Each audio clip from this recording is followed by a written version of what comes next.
किसकी शादी का कार्ड है बापू? तेरे बाप की शादी का कार्ड है। बापू उल्लू के पट्टे झटके वाली औलाद। अबे ये शादी का कार्ड नहीं, हमारी दोनों की बर्बादी का कार्ड है। पहले मत बुझाओ बापू, बताओ ना साफ साफ क्या है ये?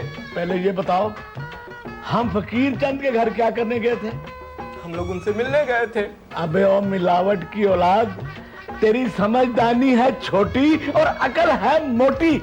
हम उनसे मिलने नहीं, तेरे रिश्ते की बात करने गए थे। उल्लू का पट्टा, ये देख, उसने अपनी बेटी का रिश्ता सेठ गिरधारी लाल के बेटे विक्रांत के साथ कर दिया है और सगाई की तारीख है 24 और उसी का ये इनविटेशन है। बेवकूफ, निमंत्रण है तो चलेंगे तो बापू, इसमें जलने की क्या बात है? फकीरचंद जी तुम्हारे दोस्त हैं, वे हमें कार्ड नहीं भेजेंगे तो किसे भेजेंगे? अबे ओ मेरे खानदान के कलंक, बेवकूफों के बादशाह। अबे जिसने तेरा रिश्ता ठुकरा दिया, हमें अपने घर पर बुलाकर घर से बाहर निकाल दिया, उसके घर पर जाकर हम साबित कर दे कि हम मूर्ख हैं। अबे हमारी भी कोई इज्जत है या नहीं? तुम्हारे वहां जाने से यह साबित नहीं होता है बापू कि तुम मूर्ख हो, यह साबित होता है तुम व्यवहार कुशल हो। अगर हम उनके यहाँ जाते हैं तो उनके पास जाने के लिए हमारा रास्ता खुला रहेगा और फिर जब भी मौका मिले तुम दाम देना। वाह वाह वाह वाह, अरे तूने तो कमाल कर दिया, धोती फाड़ कर रुमाल कर दिया। अरे कभी कभी तेरे भेजे की ट्यूबलाइट बड़े टाइम पर जलती है, इसीलिए तेरी माँ ने तेरा नाम चिराग मल रखा है। हम ज्योति की सगाई पर जरूर जाएंगे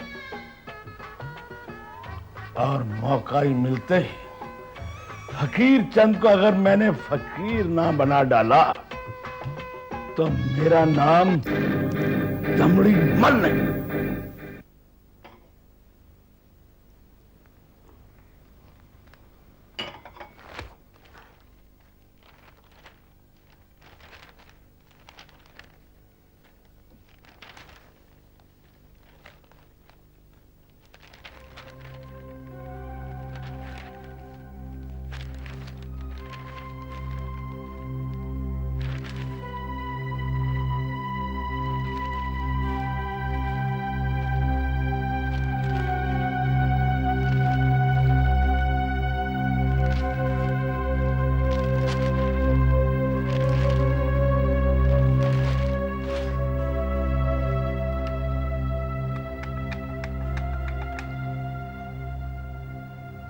हेलो, अपना देश?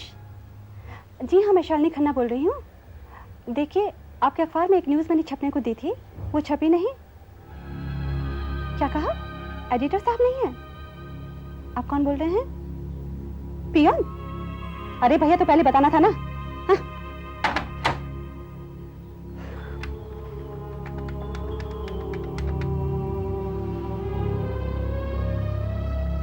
कोई फोन ही नहीं उठाता।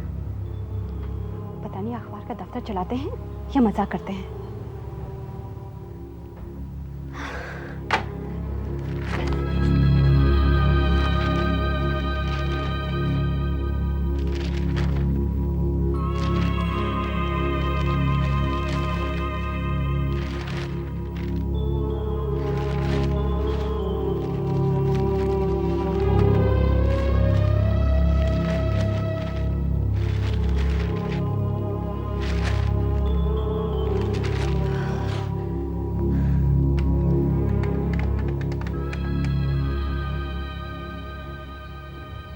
इंग्लिश, सब के सब लापरवाह, बस फालतू बातों में लगे रहते हैं, कोई काम नहीं करता।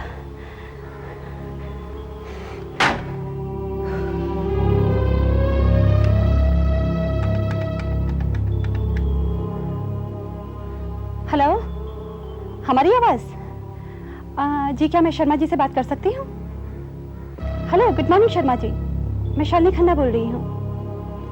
हाँ शर्मा जी, मैंने न्यूज़ दी थी आपके अखबार में छपने के लिए, वो छपी नहीं।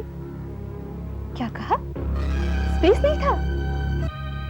क्या बात करते हैं शर्मा जी, सास बहू के झगड़े की खबर आपने छापी है उसके लिए स्पेस था। अरे हिंदुस्तान में सास बहू के झगड़े तो हर रोज हुआ करते हैं।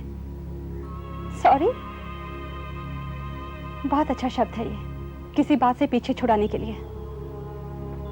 शर्मा जी, एक बात मैं आपसे कहना चाहती हूँ, अगर आपका यही व्यवहार रहा ना तो फिर कभी मुझसे कोई वजनदार खबर की उम्मीद मत करना।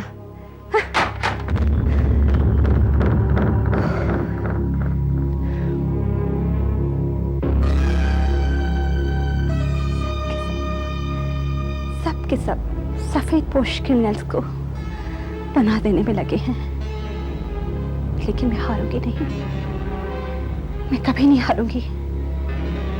आखिरी दम तक मैं ये लड़ाई लड़ूंगी, मैं लड़ूंगी।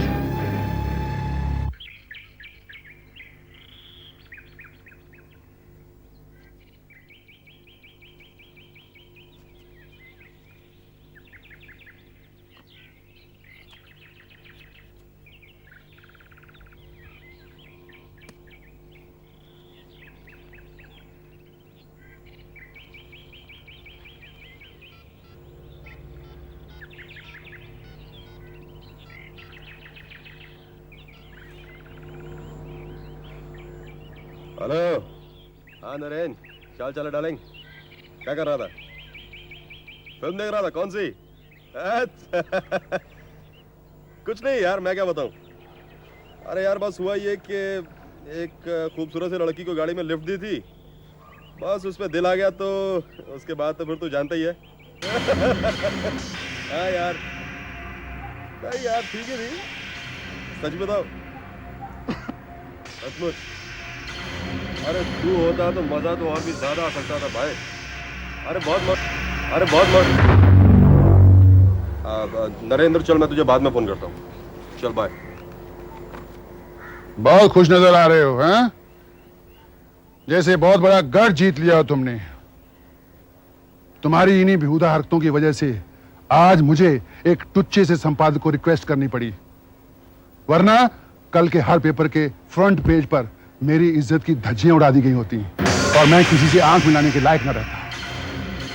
सॉरी डैड, मुझसे वो छोटी सी गलती हो गई। छोटी सी गलती? जंगल को खाक करने के लिए एक चिंगारी काफी होती है। आग अगर बुझा भी दी जाए तो जले हुए निशान बाकी रह जाते हैं, जो चिंगारी की दास्तां कहने के लिए काफी होते हैं। डैड मैंने कह तो दिया कि आई एम सॉरी, अब और क्या करूं मैं? जिसने कंप्लेंट की है उस लड़की का आता पता निकालो और उसे उसका मुंह बंद करने की कोशिश करो। और क्या नाम है उस जर्नलिस्ट लड़की का? शालिनी खन्ना। हाँ, उसे भी अच्छी तरह समझा दो कि तुम्हारे पीछे अपनी कलम की स्याही बर्बाद ना करे, नहीं तो मैं किसी और भाषा में बात करूंगा। इन दोनों को तो मैं अच्छी तरह से समझ लूंगा डैड। और ये जो इंस्पेक्टर विजय घाग है, उसको जो ईमानदारी का बुखार चढ़ा है ना डैड, उसका इलाज मैं जरूर कर दूंगा और उसकी सारी अकड़ निकाल दूंगा मैं।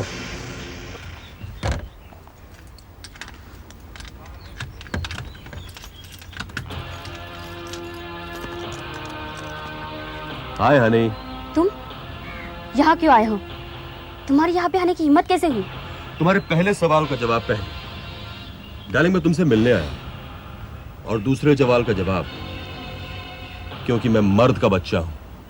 तुम्हारी बकवास सुनने के लिए मेरे पास वक्त नहीं है। जानता हूं, अच्छी तरह से जानता हूं, और मेरी जान ये भी जानता हूं कि इस समय तुम्हारी माँ हॉस्पिटल में, उसका ऑपरेशन हुआ और वक्त पर दवा न मिलने की वजह से केस थोड़ा कॉम्प्लिकेटेड सा हो गया है ना। और मैं ये भी जानता हूं मेरी जान कि इस समय तुम हॉस्पिटल जा रही हो। तुम ये सब कैसे जानते हो? रॉकी जब किसी के पीछे पड़ता है ना, तो सिर्फ हाथ धोकर नहीं, नहा धोकर उसके पीछे पड़ जाता है। ये सब पता करना मेरे लिए कोई मुश्किल काम नहीं। देखो, तुमने मुझे तो बर्बाद कर दिया, अब क्या आप मेरी माँ की भी जान लेना चाहते हो? प्लीज मुझे जाने दो। जाने दूंगा। देखो, तुम्हारी माँ का इलाज भी हो जाएगा और उसकी जान भी बच जाएगी। मैं तुम्हें इतने ढेर सारे रुपए दूंगा कि तुम अपनी माँ का इलाज आराम से करवा लोगे, और कुछ हद तक तुम्हारी माली हालत भी ठीक हो जाएगी। देखो, ये केस वापस ले लो। हरगिज नहीं। सब ठीक हो जाएगा मेरी जान, सब ठीक हो जाएगा। शायद तुम अभी गुस्से में हो, इसलिए ठीक तरह से फैसला नहीं कर पा रहे। तुम ठंडे दिमाग से बाद में सोचती रहना। यह है रॉकी का कार्ड। जब तुम्हें लगे कि तुम्हें मेरी जरूरत है, मुझे फोन कर देना, मैं आ जाऊंगा। लो, अरे रख लो।